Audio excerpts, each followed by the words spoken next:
A graça e a paz a todos que estão assistindo a este vídeo neste momento. Eu quero ler um texto da palavra do Senhor que se encontra em Romanos, no capítulo 8, verso 28, e diz assim: Sabemos que todas as coisas cooperam para o bem daqueles que amam a Deus, daqueles que são chamados segundo o seu propósito. Esse é um texto riquíssimo para todos nós, entre tantos outros maravilhosos textos, mas eu quero deixar este para a sua reflexão, que Deus possa te abençoar. Todos gostam muito desse texto. É um texto motivacional. Entretanto, esse é um texto que não é para todos. Ele diz, presta atenção, são 3 assuntos dentro desse mesmo versículo. Todas as coisas cooperam para o bem. E isso é um privilégio glorioso saber que todas as coisas cooperam para o bem.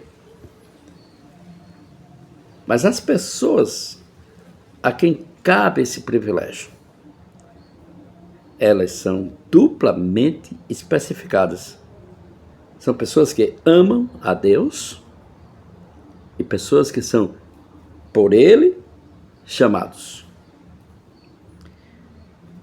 E o terceiro assunto que está dentro desse mesmo texto diz assim,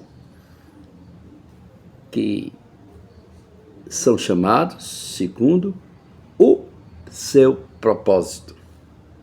E aí nós precisamos pensar para saber se de fato eu estou dentro desta promessa do Senhor. Veja bem, é um privilégio todas as coisas cooperarem para o bem. Mas elas só cooperam para aqueles que amam a Deus. Você ama a Deus? Tem certeza disso? Não somente para aqueles que amam a Deus, mas aqueles que são chamados por Ele. E você tem a certeza de que Deus te chamou? Se você ama a Deus e foi chamado por Ele, então vem um terceiro privilégio, que é um propósito que Deus tem para a sua vida. Veja que o texto diz que todas as coisas cooperam para o bem daqueles que amam a Deus e que são chamados por Deus segundo o propósito dele.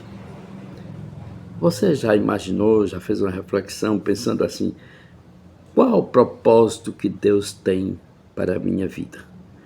Se você se sente chamado, se você ama a Deus, se você sabe qual é o propósito que Deus tem para a sua vida, então, acredite, todas as coisas cooperam para o seu bem. E isso é um privilégio glorioso.